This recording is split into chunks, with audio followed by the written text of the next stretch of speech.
Go ahead. Turn it up. It's the Record Machine Show with your host, Jimmy Howe.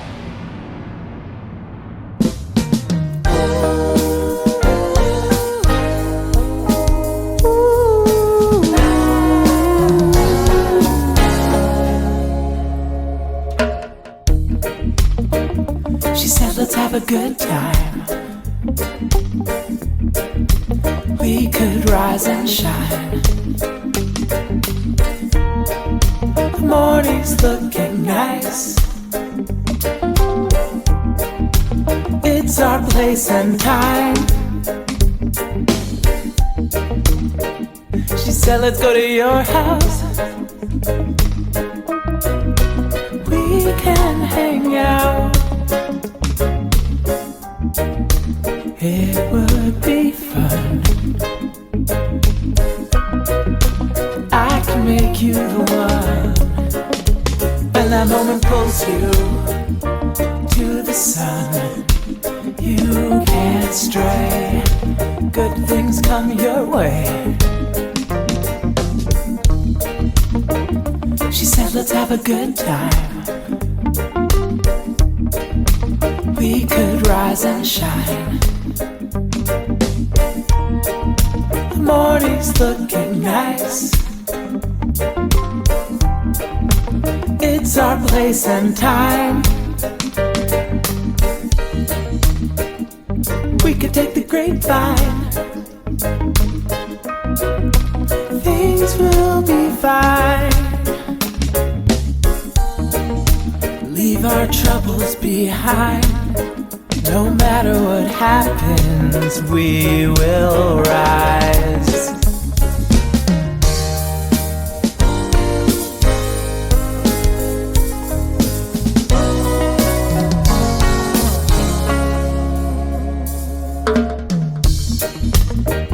She said, let's have a good time. We could rise and shine. The morning's looking nice. It's our place and time.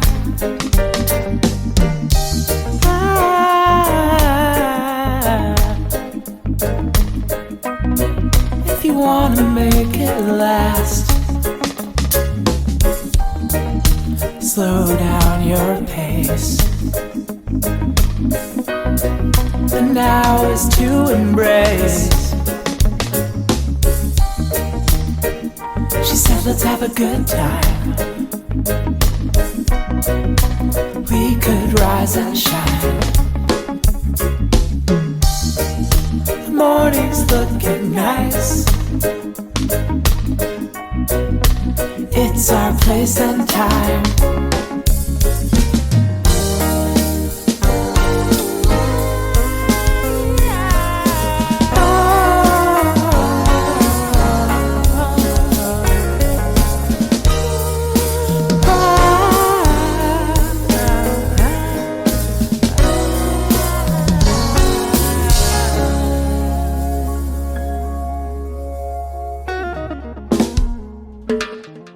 Ladies and gentlemen, please welcome reggae recording artist Lucy Morningstar to the program.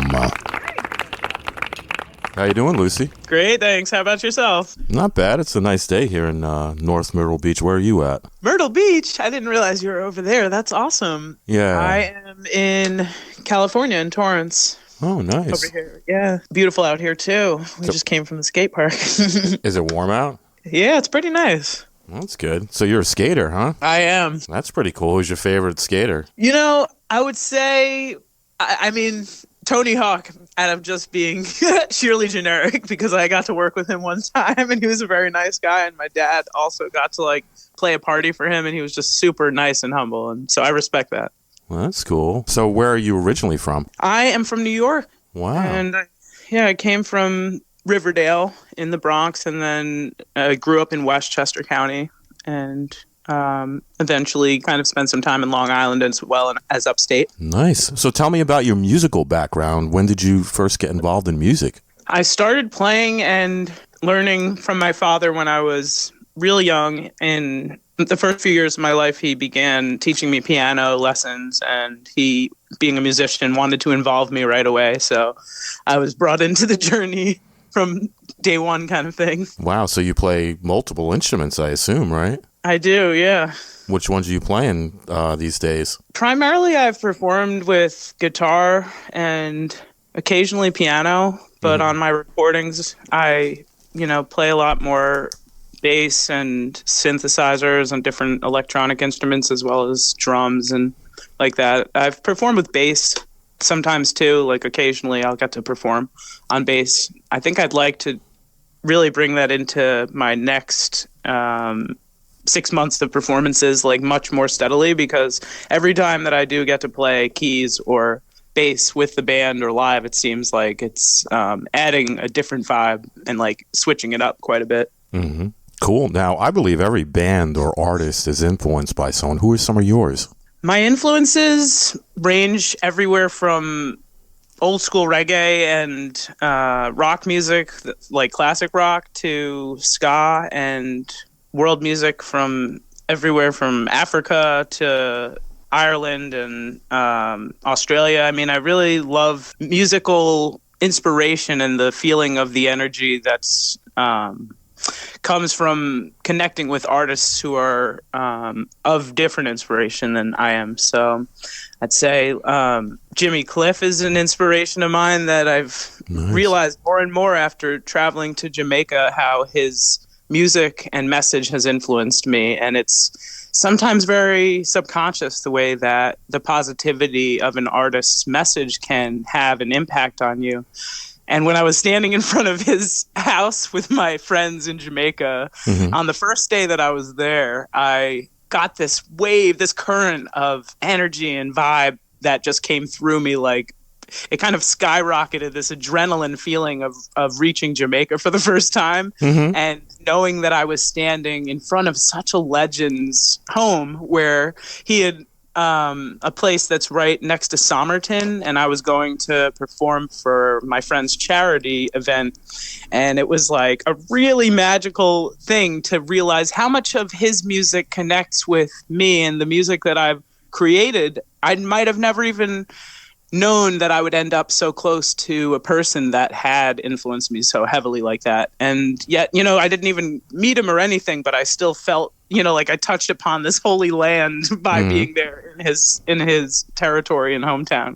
Now, did you get some photos of that? I did. Yeah. We took some pictures right outside the gates of us, like all stoked, and we jumped out of the van. And now, I was looking at your Bandcamp page over the last couple days. Did you release, it looks like you released three albums this year. Is that correct? I released several different, the new music came out in a big surge this year. One album that I released was The Scientist Meets Lucy Morningstar. Right, that was in August. And then there's one, Journey to the Other Side, which was in February, correct? Yes, I released that song in February, and then then you released an EP called Michigan as well, right, in November. Indeed, yes. The Michigan EP came out, and I also put out Butterflies, which was the single that I'd produced in New York, and Victories to finish off the year. It was kind of a... Why did you release so much material all at once? Why didn't you save it? Well, it was just actually the tip of the iceberg. I felt like I'd been holding back on all of the releases for a long time, until there would be a feeling that the audience around me was receptive to what I was doing with my promotion of it. I didn't really want to release music for it to fall on any type of, feeling of stagnancy. So I worked really to cultivate more of a following in performing live and doing other kind of promotions to get more people out to my performances. Wow. Now, was some of this material written during the COVID time? Is that part of the reason too, or you just wrote all this stuff this year? No, it wasn't really mostly written during COVID. The music that I released that was written in Jamaica, I had done in October of 21 before I released Journey to the Other Side in February of this last year. And then Butterflies I had recorded and written on the way back from Jamaica when I was in New York. And that was also in October of 21. And my Michigan EP included songs I had worked on prior to this with John Avila, who has produced my Road to Hana album with me, and other music that we have a few other projects that we're working on, but he and I decided we should put this out as a EP to I guess showcase some of the other genre of music that I have produced other than the reggae music. How would you describe the music that you typically create? I would say it's tropical, folk-infused world music. Okay. This podcast is going to feature two of your tracks, Victories and Butterflies. What's the story behind those two songs? I love that, and thank you very much for including me on the podcast and featuring my music on your show, because I'm very honored to get to be a part of this. And the feeling of, getting to share the music is real exciting. These two songs actually mean quite a bit to me, because Cool. Victories I wrote while I was in Jamaica, and I had this feeling of reconnecting with my love of my own self and my own life, and the way that experience manifests into all of my endeavors. And putting the energy out there in a song meant, I guess, that I wanted to express this joy that I found in my solitude, and how I might spark a good vibe for others around me by really digging into my own self-love. And in that, I guess it felt like, as soon as I heard the way that the song came out, with featuring members of Earthcry and musicians that I highly admire, it gave me this wind under my wings kind of feeling, especially also with Delroy's support. Delroy Pottinger, who produced the song in Jamaica, has been a huge support of me and has uplifted me so much in the process of us releasing this music, as well as the artist who created the cover. And all of those elements coming together in the way that the people that were working with me handled our release of the music kind of reminded me that it's taken me longer to release a lot of my other music because I didn't have those type of people around me. So the people that, I work with in the studio, or the people I work with as artists, they are the most important element in some ways to the music actually being released, because when you work with those who uplift you and your feeling towards your work, it enhances that in itself and makes you move forward faster. And then Butterflies was also a product of a feeling of this magnificent momentum coming to be because of the journey to Jamaica and this love that I was developing for both myself and for others while I was traveling. And now, as I prepared to release more music, it's been like that song made me feel this, how do I say it, a confirmation of the signs that were showing that it was time. It was a sign that the music that I'd cultivated all this time was valuable, and that if I was to put it out there without needing anybody else to tell me that it was okay to put it out there, without needing anybody else to tell me that it was good music, and just to believe in myself and the mission that I was on to share a positive energy with others, then that in itself carried my message to the next place. And it has made a big impact on me, because I've seen that the music that I create reaches people who are suffering tremendous losses. That's been the main type of person that seems to really appreciate my music. And I'm like, wow, that is very special. That is really deep, because what a niche to have, to be there in some ways musically for those who need comfort while they are suffering those type of emotions. It's it's very powerful to me to get to be a part of that type of moment, because I always have wanted to be there for others in that way. And I don't think I ever really knew how to communicate verbally what I wanted to give that kind of support to my friends and people around me. So by now, knowing that this comes through my music, it's bringing me to tears actually to talk about, because it's been so long that I've wanted to share that kind of love and reciprocation with people who have given me that love and who have really been there for me in like a greater way and embraced me in various times that I was hurting or needed that type of support in my life. And so I guess when my father passed away about 4.5 years ago now, it really changed my life entirely, because it made an experience out of life that I would have not expected nor known that I would have needed to embrace. I would have thought I would have my family as a 4-person unit for much longer, and it was barely like I guess I was 30 when it happened. Wow. It's like hard to think like other people live into their like late into their lives when they get to be, you know, older and they still have their parents. And sometimes looking at that after it had first happened made me feel really angry. Even just my boyfriend at the time, like saying, like referring to his dad as dad would like upset me because my dad wasn't here anymore. And I was like, wow, like it took me till now to see how much that's impacted every moment of my like journey. Well, maybe they're the butterfly that's watching over you. It feels like it. Yeah. It feels actually like angel kind of energy that comes through the power to, I guess, surrender to the music. So for me, I need to allow more meditation and just tuning in with nature in order to keep writing the songs that I want to sing. Oh, that's awesome. Now, we talked off the air last night for a few minutes, and you had mentioned Brazil. Can you tell me a little bit about that? What are your plans when you get to Brazil? Yes, I'm very excited to be leaving in 6 days. I am performing in Florianopolis, and I will be going there to Sao Paulo, where I'll be meeting with the producer and promoter of my events.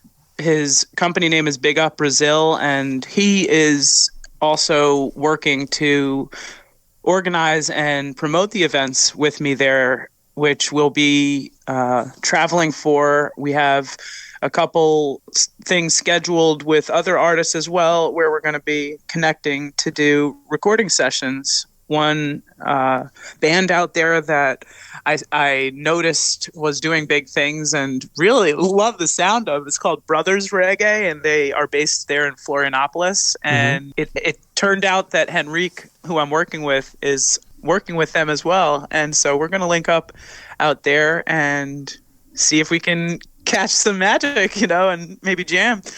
They perform out there regularly, and also my friend who I'm meeting has a beautiful RV park and campground that is on the coast of Florianopolis called Santino. Wow. And so we're going to be going out there to visit, and it's kind of amazing to think that I met her in Ventura and her daughter also connected me with an artist out there named Loon, who I'm going to be performing with. And it's like the world is getting smaller by being willing to open up and communicate what I want, which that is the most, you know, I guess it's the most groundbreaking feeling to know that putting yourself out there is the only way to really get what you want.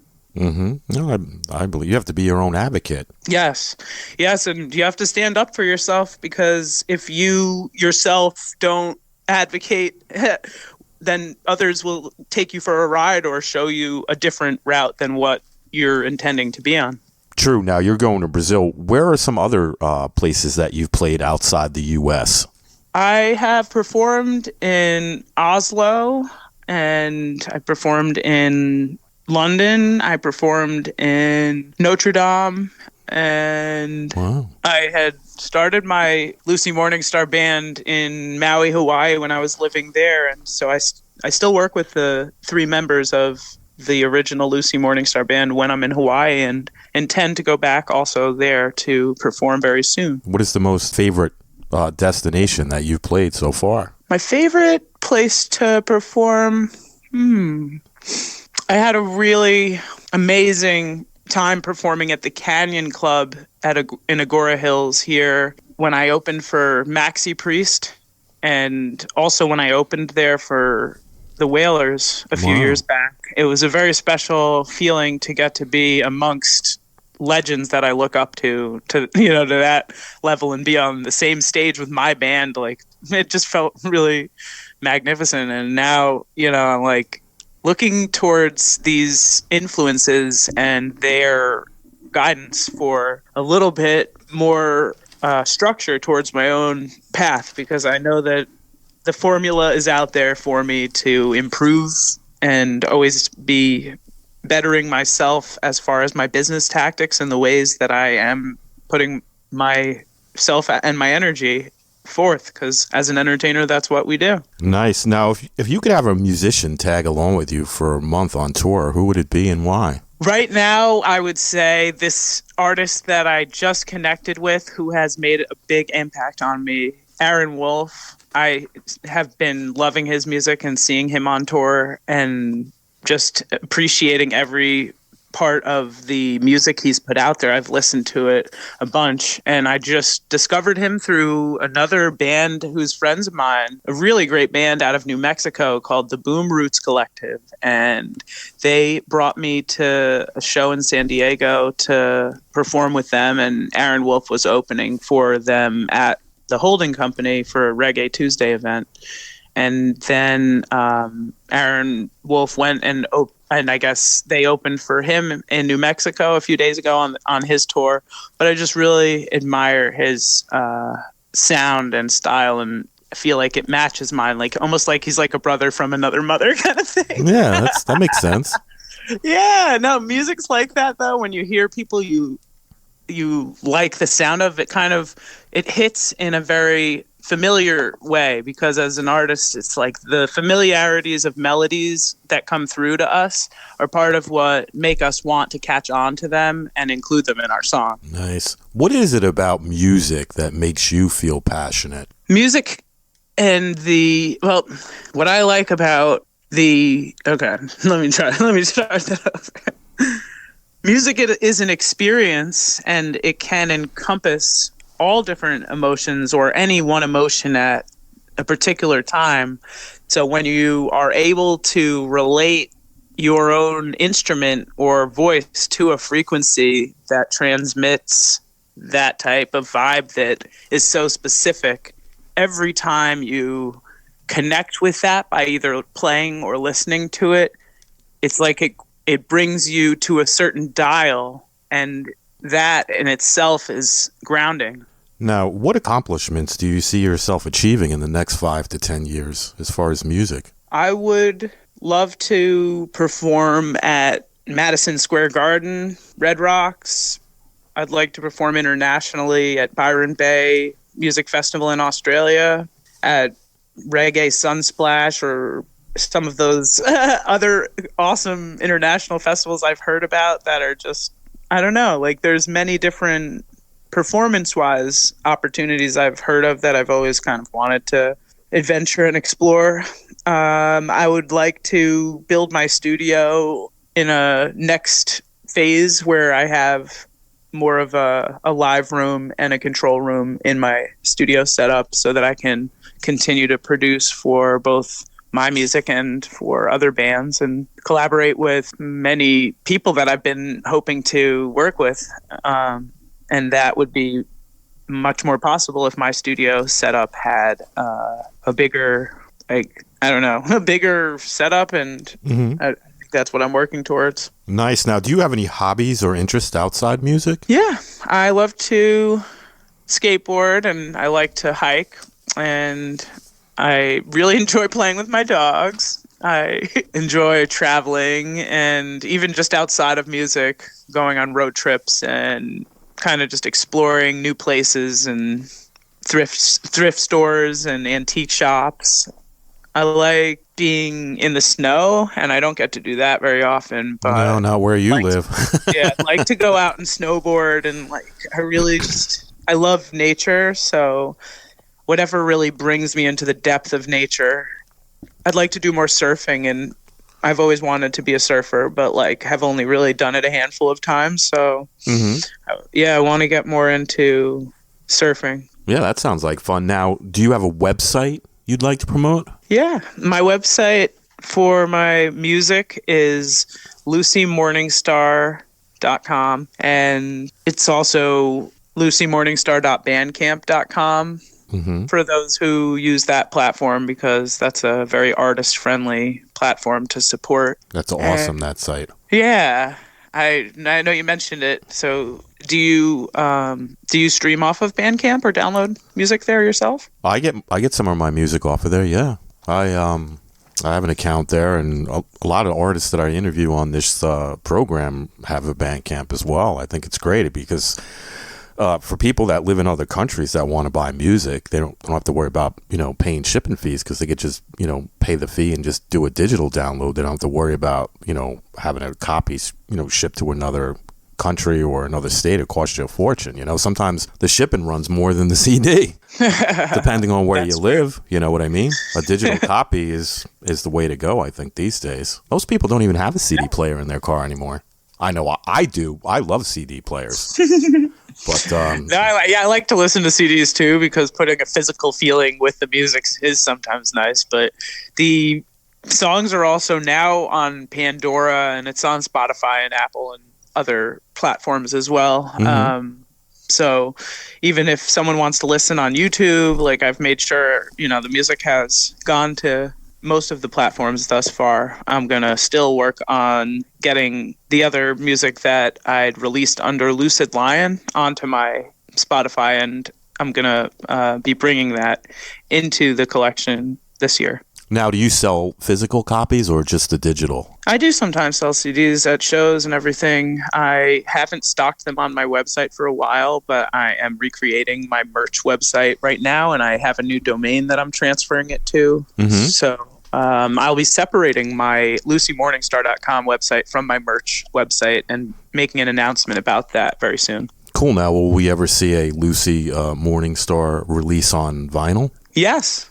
I certainly would love to get that going in the near future here too. I could feel that would help certain other musicians and fans be able to access the music who wouldn't necessarily if it wasn't available that way. So it would be nice to have it in record stores and places where the real music lovers are looking.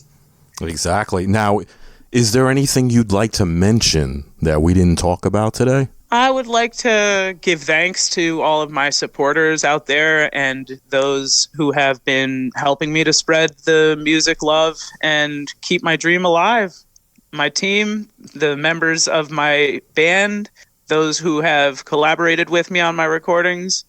I love all of you, and I really want for us all to get to see each other and celebrate super hard in 23, because it's been too long since I've gotten to see a lot of my friends and family. Awesome. Well, Lucy, I want to thank you so much for coming on the show today. I really enjoyed the conversation, and I dig the tunes, and I want to wish you the best of luck with this trip you're taking to Brazil. Thank you very much, James. It was a pleasure speaking with you, and I look forward to connecting again soon. Yeah, well, the next time you put something out, let's stay in touch. Shoot me an email or, even a message on Facebook. We're friends on Facebook, and we'll definitely set something up, all right?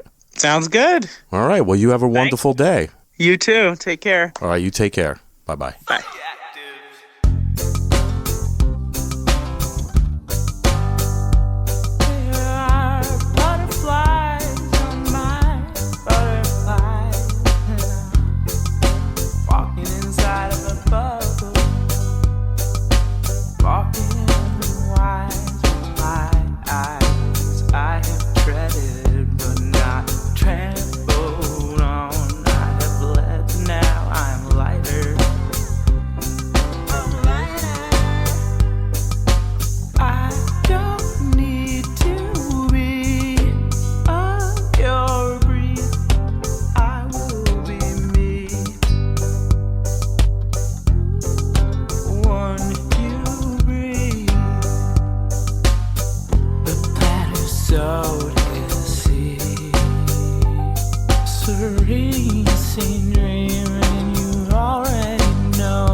Record Machine Show is a weekly radio podcast produced by Jimmy Howell Productions. All rights reserved. For information regarding distribution or adding this podcast to your website, please visit our contact page at therecordmachineshow.com to submit your request.